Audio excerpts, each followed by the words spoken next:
वो माइक तक खींचा आ रहा है। जीजा ओवर कॉन्फिडेंस में आ गए। हाँ, दादा को क्या करना है? दादा को, हाँ, दादा को बुलाना है, दादा तक पहुंचना है आपको। ठीक है, कभी सम्मेलन को। इस संसार की सृष्टा हो तुम। भाई साहब करना ही है क्या प्रभु भाई साहब? हमारे अध्यक्ष जी को कुछ और काम करना है। प्राय कवि सम्मेलन में भाई साहब ये होता है, कोई ऐसा बीच से तो जा नहीं रहा है। जो अतिथि आ गए हैं नगर पालिका अध्यक्ष, वो बाद तक बैठेंगे, अपन कार्यक्रम के अंत में सबका सम्मान कर लेंगे। और अब तो आधा घंटे का कवि सम्मेलन बचा है। इस प्रस्ताव को अगर आप सब तालियों से पास कर दें तो क्या है, मुझे शुरू से मेहनत करनी पड़ती है। बहुत अच्छा है। इज्जतदार कवि होता तो इतने में इतनी कम तालियों में आत्महत्या कर लेता। वो तो मेरी है नहीं, तो मैं कर रहा हूं। इस संसार की सृष्टा हो तुम, नारी हो युग दृष्टा हो तुम। मेरी बहनें बैठी हैं, भाभी बैठी हैं, जिनकी होटल में हम रुके हैं। और मैंने कहा भाभी बिल्कुल दिल पे मत लेना।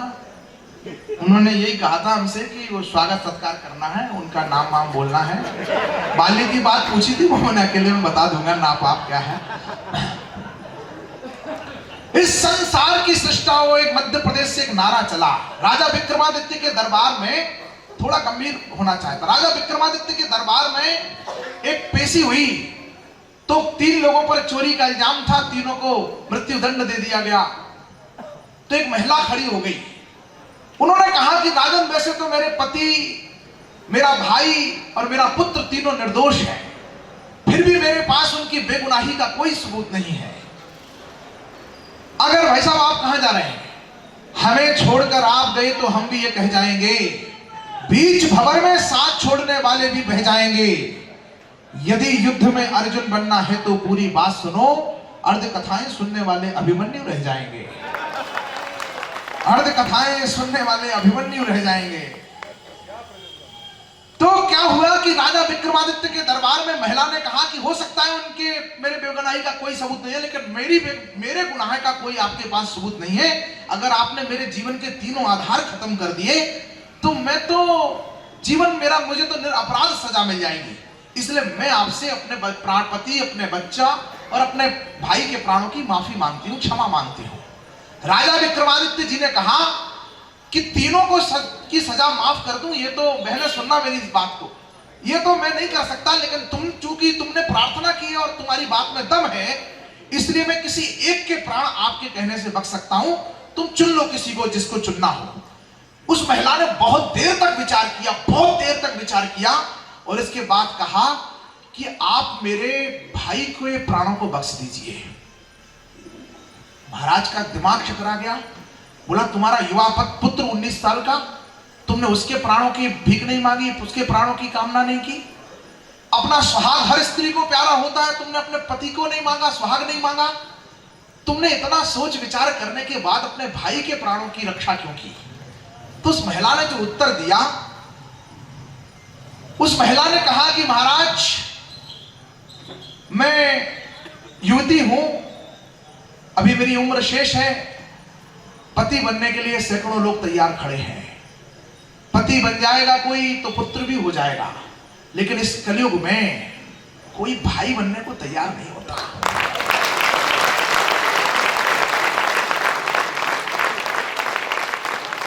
और अगर कोई भाई बन रहा है, कोई बनता है, आपको जीजा जी बना दिया, कितने खुश हुए आप।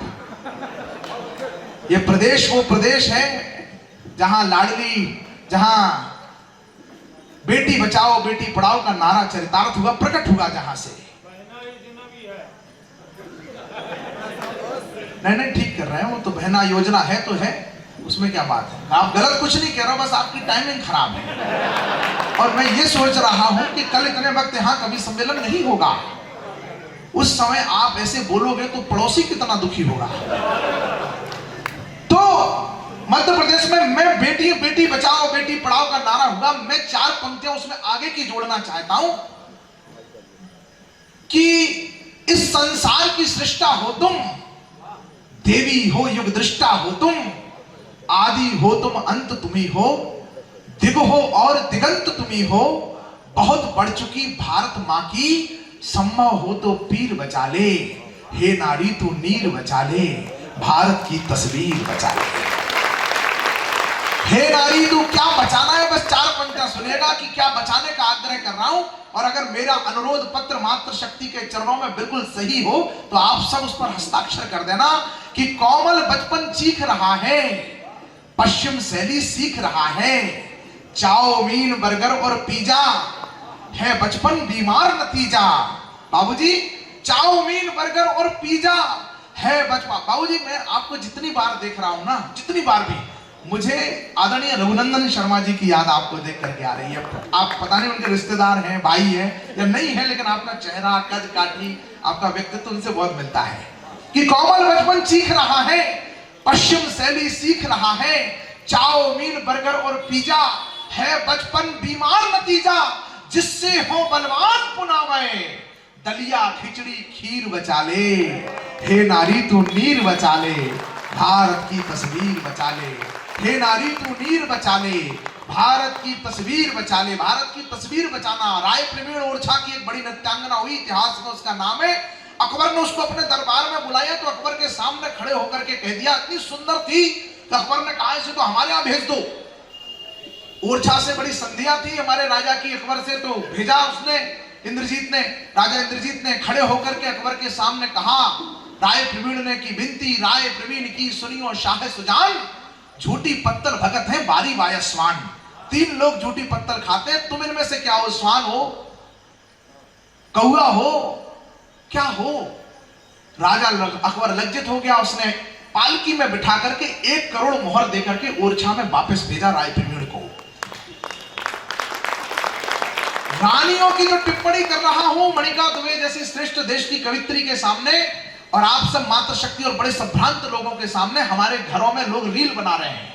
रील बनाए कोई दिक्कत नहीं है, लेकिन रील बनाते बनाते जब मर्यादाएं तार तार होती है तब एक टिप्पणी आपका ये भाई करना चाहता है कि रानियों की दासियां भी रानियों से ज्यादा सुंदर हुआ करती थी। इतिहास पढ़ना, दासियों की सुंदरता का बहुत चर्चा है। ऐसी ऐसी नृत्यांगनाएं, ऐसी ऐसी दासियां हुआ करती थी जिनके सौंदर्य पर महाकाव्य लिखे गए हैं। लेकिन वो दासियां इतनी सुंदर होने के बावजूद भी राजा की रानी नहीं हुआ करती थी। रानी नहीं हुआ करती थी, वो राज्य की दासी हुआ करती थी, नृत्यांगना हुआ करती थी। टिप्पणी आपके हृदय पर ठक से लगे तो संस्कृति और संस्कारों को जीने वाले लोग आग्रह करें उस पीढ़ी से जो इस रील की दुनिया में भटक रही है कि रानियों की दासियां भी रानियों से ज्यादा सुंदर हुआ करती थी, पर वो रानी नहीं हुआ करती थी, क्योंकि रानियां अदाओं से नहीं मर्यादाओं से बना करती हैं।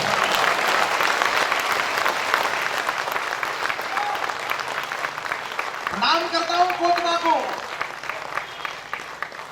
तेरी उड़ी उड़ी सी जुल्फें, तेरे खुले खुले से गेसू, तेरी सुबह कह रही है तेरा रात का फसाना। तेरी खुली खुली सी जुल्फें ने लाख तू सवारे, मेरे हाथ से संवरती तो कुछ और बात होती। पांचाली के केश छुए थे दुशासन ने, केश और नहीं छुआ, केश छुए थे सिर्फ। इसके बाद पांचाली ने तब तक केश नहीं बांधे जब तक कि उसके रक्तपान से उनको शुद्ध नहीं कर लिया। कहने का मतलब यह है कि किसी की स्त्री के बालों को छूना, स्पर्श करना, उसके प्रेम को, की स्वीकृति को प्राप्त किए बिना स्पर्श करना यह निषिद्ध है। लेकिन आजकल इसकी आवश्यकता नहीं है। आप केवल एक सैलून खोल लीजिए, तमाम भद्र घरों की महिलाएं आपके घर, आपके पास आकर के अपने बाल खोल देंगी और वहां पर पुरुष आकर के उनके बाल संभालते हैं। मैं मुझे पता है इस पर मैं क्रिटिसाइज होऊंगा, सोशल मीडिया पर व्यर्थ के कमेंट आएंगे, लेकिन जिम्मेदारी से कह रहा हूं कि ऐसा होता है। और पति सामने बुद्धू की तरह बैठा रहता है, और अगर उस सैलून का नाम जावेद हबीब है तो वो उसमें थूक भी देता है। ये वीडियो देखा हमने। तुम्हें खूबसूरत नजर आ रही है, ये राहें तबाही के घर जा रही हैं। भारत के प्रभात का पहला स्वर है राम। हम सदियों से सुनते आए गाथा। भारत तो पहला स्वर बोलता है, वह राम राम बोलता है। हम सदियों से सुनते आए गाथा अनुपम धाम की, भव सागर की वैतरणी उस 2 अक्षर के नाम की। ऐसा अद्भुत अनुपम अद्वितीय नाम संसार की किसी भी भाषा में कोई दूसरा नहीं। जो एक बार कहो राम तो संबोधन है, किसी का नाम हो सकता है राम। एक बार कहो तो संबोधन है, दो बार कह दो राम राम तो अभिवादन है, 3 बार किसी घटना पर निकल जाए राम राम राम तो संवेदना है, और बार बार कहो तो संकीर्तन है, कहते रहो तो साधना है, साधना की निरंतरता हो जाए तो सिद्धि है, और राम नाम की सिद्धि जिसे मिल जाए उसकी जिंदगी की सार्थकता है। सुमरि पवन सुत पावन नामू, अपने बस करी राम राखे रामू। राम नाम की बड़ी महिमा तुलसीदास जी ने कही है। मैं राम जी के गुणावतार की कुछ चर्चा अगली पंक्तियों में करना चाहता हूं। एक बार पूरा सदन मुझे तालियां बजा करके अनुमति दे। मैं राम राजा सरकार की नगरी से हूं, 2 वरिष्ठ कवियों को हमें सुनना है, उसके बीच में मैं नौनिहाल कवि हूं, आप थोड़ा 10-5 मिनट मुझे सुन लेंगे। मेरा एक बहुत लंबी 700 किलोमीटर की यात्रा करना सार्थक हो जाएगा। कि हम सदियों से सुनते आए गाथा अनुपम धाम की, भव सागर की वैतरणी उस 2 अक्षर के नाम की, 4 वेद का सार वही है वो जीवन रस गीता है, मन में लक्ष्य लिए लक्ष्मण है भक्ति स्वरूपा सीता है, 3 लोक और दशम दिशाएं महिमा सारे वर्णों में, अतुलित बल के धाम विराजे हनुमान जी चरणों में, प्रभु ने कैसे की लीलाएं वो तो सबने जानी है, लेकिन हम क्या सीखे उनसे बात मुझे बतलानी है। प्रश्न खड़ा है दशरथ घर ही क्यों आए थे राम जी। प्रश्न खड़ा है दशरथ घर ही क्यों आए थे राम जी। प्रश्न खड़ा है कंटक पथ ही क्यों अपनाए राम जी। प्रश्न खड़ा है सुविधाओं को क्यों ठुकराया राम ने। प्रश्न खड़ा है शबरी का जूठन इसलिए खाए थे कि हम अपने ही किसी सहोदर भाई को छुआछूत माने, अस्पृश्य माने, उसे अशुद्ध माने। राम जी तो कहते हैं जाति भेदो ना ग्राहो श्यानम नयम भिन्नता। मैं किसी भी प्रकार के जातिगत भेदभाव को स्वीकार नहीं करता। जो देश राम को मानता है उसे राम की भी मानना चाहिए और अपने हर भाई को गले लगाने का संकल्प लेना चाहिए। हम पर आरोप लग जाता है कि आप किसी के पक्ष में, किसी नेता के पक्ष में बोल देते हैं। बरसों से जब से जीवन मिला है, होश संभाला है, कई बार हमने कुंभ लगते हुए देखे, कभी प्रयाग में, कभी नासिक में, कहीं उज्जैन में। हम जाते थे प्रयाग में माता पिता के साथ। पहली बार मैंने देखा है कि कुंभ के समापन पर देश का प्रधान सफाई करने वाले सफाई श्रमिकों के पांव पखारने के लिए गया, जाकर के चरण पखारे उनके और कहा कि हम आपके प्रति कृतज्ञता ज्ञापित करते हैं। उस क्षण मुझे लगा कि बाबा साहब अंबेडकर के सपनों का भारत आज कोई गढ़ने वाला भारत माता का लाल वहां पर पहुंच गया है जहां पर पहुंचा है। प्रश्न खड़ा है शबरी जूठन क्यों खाए थे राम जी। प्रश्न खड़ा है सुविधाओं को क्यों ठुकराया राम ने। पूरा वनवास चित्रकूट में कट सकता था, पर राम जी को पता चला कि दंडकारण्य में कष्ट है, दंडकारण्य में अत्याचार है, वहां अपराधी हैं, वहां राक्षस हैं, तो भगवान उसी की तरफ भागे। गौतमा के मेरे नौजवान साथियों, समस्याओं से दूर भागने का पथ राम का पथ नहीं है। जहां समस्याएं देखो उसी के पीछे भागने लगो और उन्हें जड़ मूल से नष्ट करने का संकल्प ले लो, ये राम का पथ है।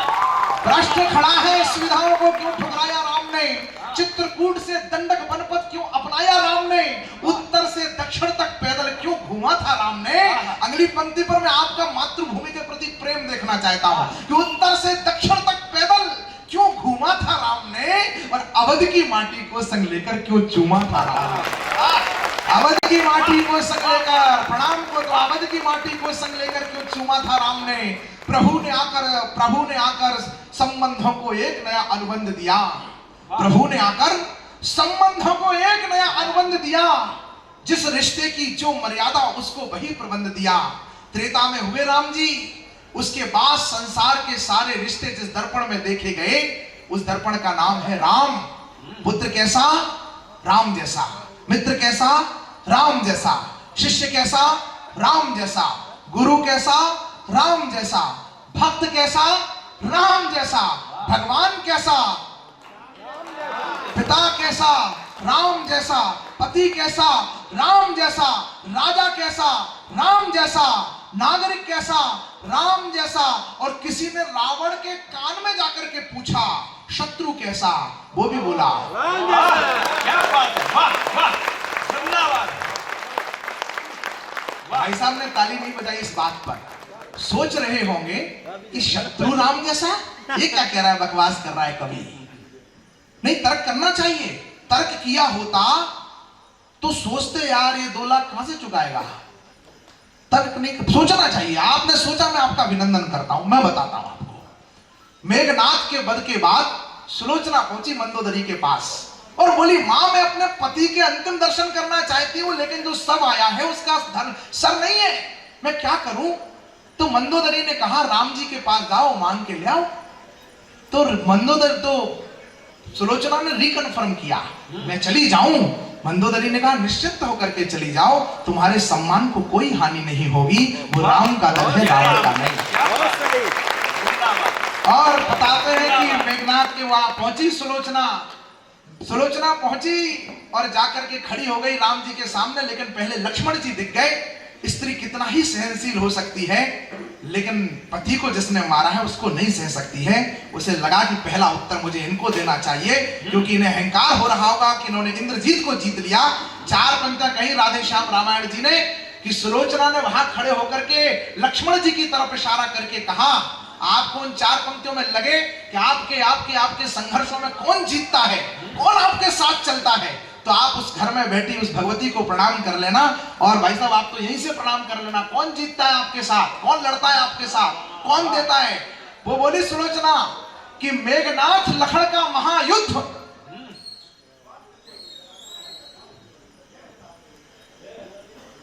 कवि सम्मेलन को 2 ही चीजों से खतरा होता है, एक बाहर के कोलाहल से, एक अंदर के अल्कोहल से। अगला आदमी दोनों कर रहा है। मेघनाथ लखन का महायुद्ध तो केवल ऊपरी पर्दा था, वास्तव में 2 सतियों का सत उस महासमर में लड़ता था। जो अच्छा लगे तो थोड़ा खोलते रहिएगा हाथ आप। वास्तव में 2 सतियों का सत उस महासमर में लड़ता था। जो अवधपुरी में बैठी है उस तपसन से रण था मेरा, निज पति को रक्षित रखूंगी, ये महाकठिन प्रण था मेरा। पर पति तो उसके साथी थे जो पर पत्नी हर लाया है, बस इसी एक दुर्बलता ने मुझको यह दिन दिखलाया है। और मैं अगली पंक्ति का कारण बताती है कि हम हार क्यों गए। बोली, मैं तो इस ओर अकेली थी। तो क्या सब कमजोर था उसका? सुलोचना का नहीं। बोले, मैं तो इस ओर अकेली थी, उस ओर साथ में सीता है, इसीलिए प्रमिला से यह रण उर्मिला सती ने जीता। इसीलिए प्रमिला से यह रण उर्मिला सती ने जीता है। पति का कर सर से विधा हुआ आकाश मार्ग से आया है। अब राम जी से मांगती है वो कि पति का कर सर से विधा हुआ आकाश मार्ग से आया है।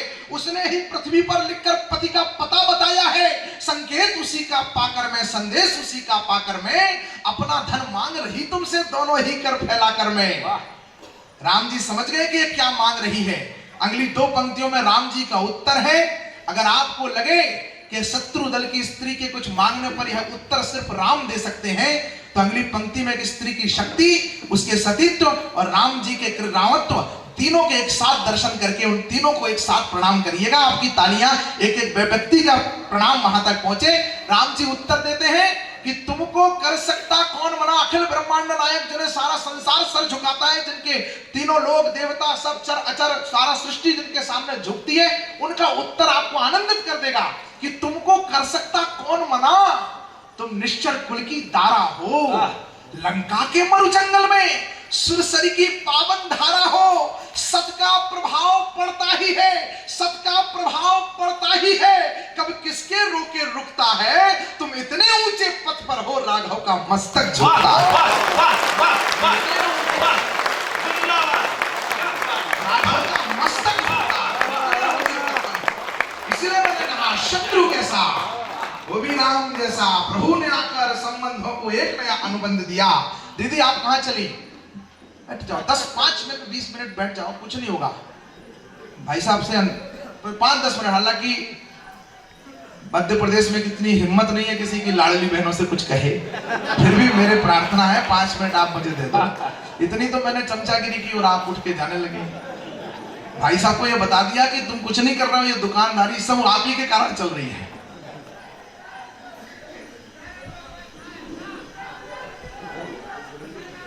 बहुत बढ़िया। प्रभु ने आकर संबंधों को एक नया अनुबंध दिया, जिस रिश्ते की जो मर्यादा उसको वही प्रबंध दिया। क्या इतना उसे पता ही नहीं है कि हम भी यही काम कर रहे हैं जो वो कर रहा है, बस तरीका अलग अलग है। प्रभु ने आकर संबंधों को एक नया अनुबंध दिया, जिस रिश्ते की जो मर्यादा उसको वही प्रबंध दिया। क्या इतना कि रावण को यमलोक उन्हें पहुंचाना था, या भक्तों को दिया हुआ कोई उनका वचन पुराना था? तुम्हें हाँ हाँ करने दो, ऐसा वो भी ठीक है, निकल जाने दें क्या, या कष्ट भोग लें हम?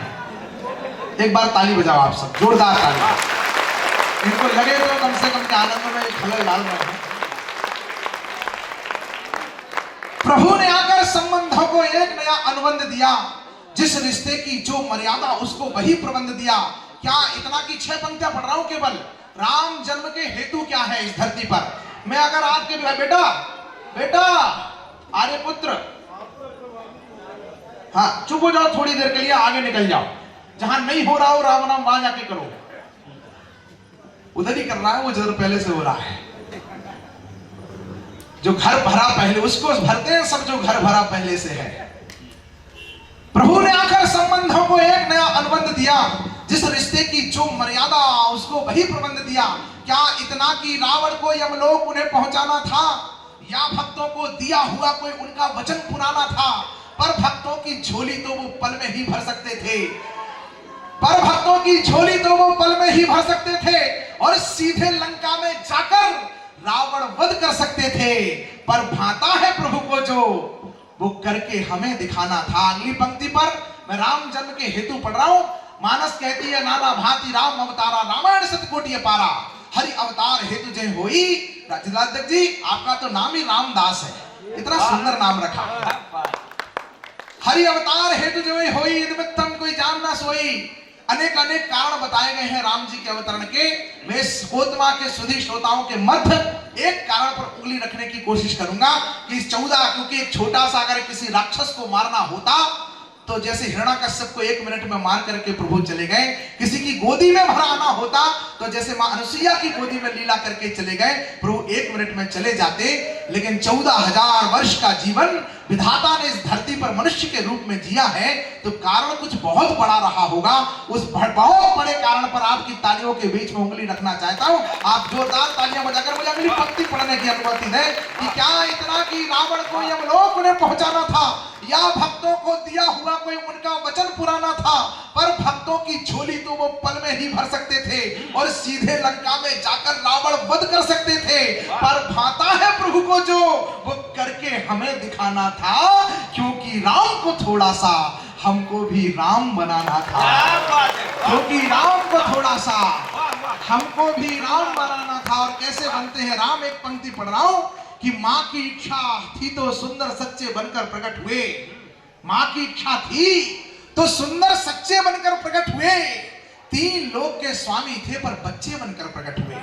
है प्रकट कृपाला दीन दयाला कौशल्या हितकारी, हर्षित महतारी मुनि मनहारी, अद्भुत रूप निहारी, लोचन अभिरामा तन घनश्यामा, निज आयुध भुजचारी। 4 भुजा में अस्त्र लेकर के पैदा हुए थे राम जी। पर मां ने कहा, माता अपनी बोली समत डोली तयं ताती रूपा। फिर क्या हुआ, सुन वचन सुजाना रोदन ठाना। एक आज्ञा पर अपने चारों हाथ हटा करके, शस्त्र हटा करके राम जी बच्चे की तरह मां की कौशल्या की गोद में रुदन करने लगे, मानो आने वाली मनुष्यता को ये संकेत कर रहे हो कि तुम कितने ही बड़े बन जाना, कितने ही बड़े वक्ता, प्रवक्ता, कवि, पत्रकार, मुख्यमंत्री, विधायक, अध्यक्ष, पार्षद, कुछ भी बन जाना, मां के सामने जाना तो बच्चे बन करके जाना। जो लोग मां के सामने बड़े बन करके जाते हैं वो दुनिया में बहुत छोटे हो जाते हैं। मां की इच्छा थी तो सुंदर सच्चे बनकर प्रकट हुए। 3 लोक के स्वामी थे पर बच्चे बनकर प्रकट हुए। प्रकट हुए तो माता के हित जीने का संकल्प दिया। सब देकर भी सब चाहते हैं, माता तुझको अल्प दिया। आशीषों की दिव्य संपदा एकत्रित की राम ने। इससे इसीलिए है, इससे आगे की कथा बहुत लंबी है, 2 बड़े कवि बैठे हैं, समय बचाना तो अंत में सुनाएंगे, वरना फिर कभी आएंगे। लेकिन 4 पंक्तियां आपसे वो कह रहा हूं, इसीलिए है राम के बेटो कर्म के पथ को अपनाओ। राम स्वयं है रूप धर्म का, धर्म के पथ को अपनाओ। वरना धर्म भी जीवन में फिर कष्ट कष्ट भर देता है। भाई साहब कह रहे थे हमसे कि सुमित जी हम 2 टीका लगाए, तो मैंने धीरे से कहा था कि हम तो आई टीकमगढ़ से हैं। मैंने इसलिए कहा था कि अकबर ने एक बार हुक्म दे दिया पूरे राजाओं को, हुक्म दिया था बादशाह ने महीपन को, मानो राव राजन प्रमाण लेखियत है, चंदन चढ़ाए पद देवता के बंधन को, देहो सिर दाग जहां रेखा लेखियत है। राज्य के सारे राजा सुने, आज के बाद मेरे दरबार में कोई भी राजा आएगा तो माथे पर उसके तिलक नहीं होना चाहिए, गले में माला नहीं होना चाहिए, अगर आया तो उसके मस्तक को तोप से दाग दिया जाएगा। ये हुक्म आया आगरा से। सुनो कर गए भाल छोड़ छोड़ कष्ट माल, दूसरो दिनेश तहां कौन पेखियत है, सोहत टिकैत मधुशाह अनियारो जिम, नागन के बीच मनियारो सुहियत है। हमारे ओरछा के राजा मधुकर शाह न वहां जाकर के अकबर के सामने ऐसे बैठ गए, बड़ा टीका लगा करके, बड़ी माला पहन करके, तो कवि लिखता है कि जैसे नागों के बीच में मणि वाला नाग अलग से दिखाई देता है, वैसे जाके बैठ गए। तिलक विचित्र ओरछा के नर नाह का, देख चकराया चित्त अकबर शाह का। अकबर ने पूछा तुम्हें प्राणों से प्यार नहीं है? तो जो मधुकर शाह महाराज ने उत्तर दिया, वो बाबूजी के चमकते ललाट पर लगे हुए इस तिलक को समर्पित करिएगा। महाराज मधुकर शाह ने अकबर से कहा कि महाराज शहंशाह हिंदुस्तान, प्राणों से प्यार किसे नहीं होता है, पर धर्म मुझे प्राणों से 50 गुना प्यारा है। धर्म मुझे प्राणों से 50 गुना प्यारा है। धर्म ही तो लोक पर लोक का सहारा है, धर्म दिव्य दीपक है मोक्ष मार्ग राह का। अगली पंक्ति पर स्वाभिमान धड़के तो बताइएगा कि धर्म से बड़ा है नहीं हुक्मदार शाह का, जीते जी कदापि कभी धर्म से ना छोड़ूंगा, और मुख अपने कभी धर्म से ना मोड़ूंगा। तिलक लगाना धर्म मेरा है सदा ही से, धर्म छोड़ सकता नहीं मैं हुक्म शाही से। इतना कहा तो अकबर कुछ निर्णय लेता। इससे पहले सारे राजाओं को देखो, यतोस्त कृष्णा ततो धर्मा, यतोस्त धर्मा ततो जया। राजा कृष्ण भक्त थे। धर्मो रक्षति रक्षता, जब हम धर्म की रक्षा करते हैं तो धर्म हमारी कैसे रक्षा करता है, आपको इस घटना में सामने आते हुए दिखेगा। जैसे ही अकबर ने सोचा कि अब इसको हुक्म दे दे कि इसे तोप से उड़ा दो, राज्य के जितने राजा बैठे थे उस सभा में, सारे राजाओं ने जय जयकार कर दी। मधुकर शाह को ने लगा कि हम चूक गए, इन्होंने ठीक किया। तो अकबर को लगा कि यार बगावत हो गई है, तो मेरे राज्य में इतनी बड़ी बगावत हो गई। तो अकबर ने तुरंत दाव बदला। अब जो दाव बदला उस पर आपका आनंद चाहिए। सन्नाटा सभा का तोड़, बोला शब्द वाह वाह। मनिंद्र भाई साहब, सन्नाटा सभा का तोड़, बोला शब्द वाह वाह। वाह मधुकर शाह, वाह वाह वाह।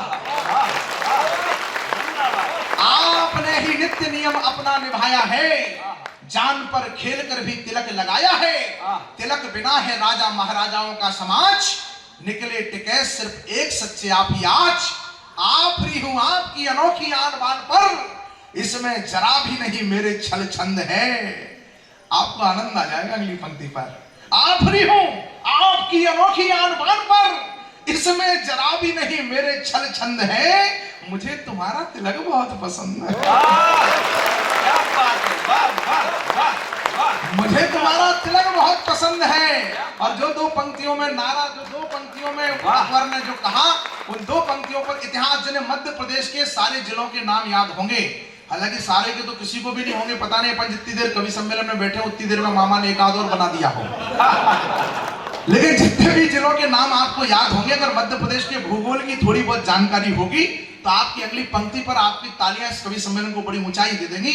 महाराज अकबर ने उस समय, शहंशाह अकबर ने 2 पंक्तियां कही कि आपके ही नाम से लगाया अब जाएगा, मधुकर शाही यह टीका कहलाएगा। सम्मान तुम्हारा दुनिया में अब और अधिक ही बढ़ होगा, तुम कहलाओगे टीकम शाह और नगर टीकमगढ़ होगा। इसलिए मैंने कहा था कि मैं तो आए टीकमगढ़ से, तुम कहलाओगे टीकम शाह और नगर टीकमगढ़ होगा। इसीलिए है राम के बेटो कर्म के, इससे अच्छी 4 पंक्तियां मैंने लिखी नहीं, मेरे जीवन की सर्वश्रेष्ठ पंक्तियां विधाता ने मुझे लिखवाई कि भारतवर्ष में जाकर के इनका पाठ करना। इसीलिए है राम के बेटो कर्म के पथ को अपनाओ। जो राम जी के लिए लड़े, वह संसार में सारे सबसे बड़े, जिन्होंने राम जी के जन्म को नकार दिया था, उनके नकारे जाने की संभावनाएं बन रही हैं। इसीलिए है राम के बेटो, कर्म के पथ को अपनाओ। राम स्वयं है रूप धर्म का, धर्म के पथ को अपनाओ। दीदी बैठी है, दीदी मैं बैंडेड लेने गया था आज वहां पर मेडिकल स्टोर पर। जब मैं होटल आया स्वर्णश्री, तो मैं मेडिकल स्टोर पर से टहलने निकल गया, तो वहां मेडिकल स्टोर के बाहर एक माताजी बैठी थी। तो माताजी से मैंने पूछ लिया, माताजी यहाँ किसकी सरकार बनेगी, कौन नेता, कौन जीतेगा? तो एक महिला ने उत्तर, परिणाम क्या हो उससे मतलब नहीं है, लेकिन एक मिथक गढ़ा गया देश के अंदर की जनता तो किसी की नहीं हुई, जनता मौका मिले तो कमाओ खाओ, जनता किसी की नहीं हुई तो भारत की नहीं हुई। लेकिन एक महिला ने जो उत्तर दिया, मुझे एक प्रेरणा मिली। कोतमा की महिला से मैंने पूछा कि सरकार किसकी बनेगी। उसने संवेदनाओं के परावर्तन की जो बात कही, मैं 4 पंक्तियां सुनता हूं, आपकी नगरी में गढ़ करके सुनाता हूं। उसने कहा कि पानी कहां से लाते, हर एक पनघट बीत गया था, सर पर पानी ढोते ढोते जीवन बीत गया था, पर मेरे 2 भाई इसका हल लेकर आए हैं, मेरे अंगने तक सरकारी नल लेकर आए हैं। जो मैंने ना सोचा था, उन भाइयों ने सोचा।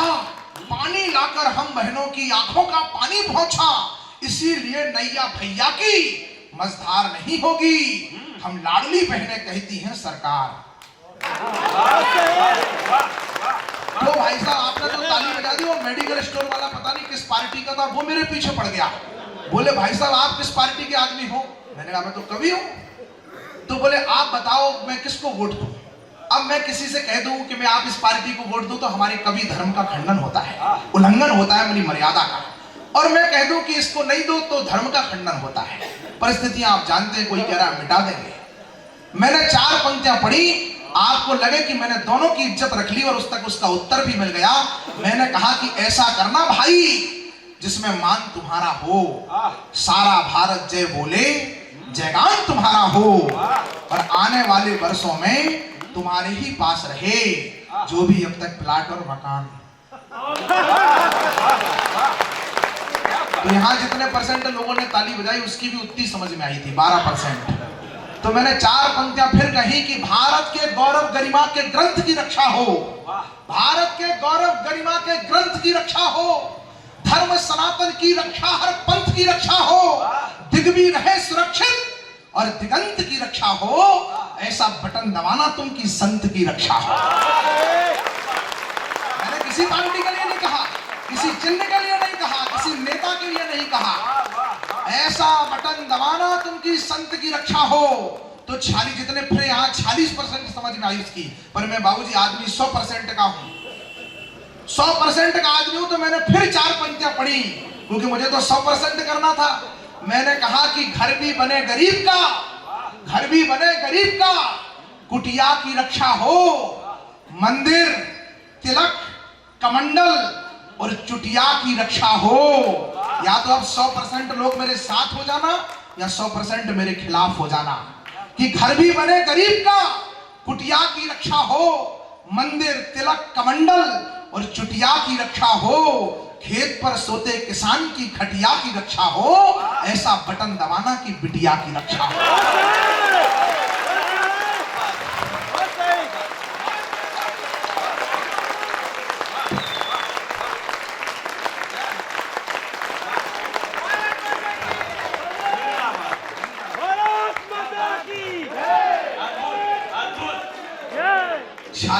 यात्रा से ऊपर हूं, तनाव होगा, थकान होगी, लेकिन आपकी तालियां अंतिम 4 पंक्तियां सुनाता हूं, रक्षा करने ही चलेगा भाई साहब। कि इसीलिए है राम के बेटो, कर्म के पथ को अपनाओ, राम मठ मंदिर के शिखर नींव पाषाण की रक्षा हो, शिला लेख पर लिखे हर प्रमाण की रक्षा हो, दिव्य भव्य मंदिर के हर परिमाण की रक्षा हो, ऐसा बटन दबाना की राम जन्मभूमि के नवनिर्माण की रक्षा हो, राम जन्मभूमि के नवनिर्माण की रक्षा हो। और राम जी का मंदिर बन रहा है, भारत चंद्रमा पर है। तो एक बार बोलो सियावर रामचंद्र की।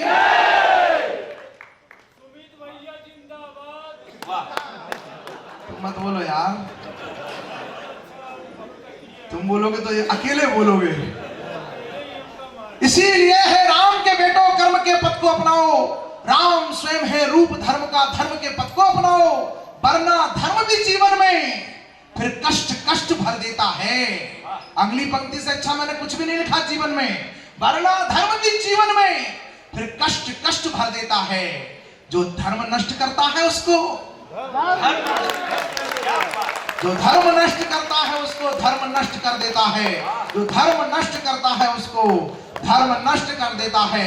मैं 4 पंक्तियों से एक बड़े कवि को आमंत्रित करता हूं जो आपकी माटी के कवि हैं, लेकिन पिछली बार हमने उनको अंडर एस्टिमेट कर दिया था। हमने सोचा होंगे ऐसे हर बार आते ही है, लेकिन जो दादा ने तेवर और कलेवर दिखाए थे, मैं तो चाहता था कि वो समापन कर दे ताकि आप उन्हें बहुत देर तक सुनते, लेकिन अब जल्दी बुला रहा हूं उनके ही आदेश पर, तो समय की सीमा रहेगी।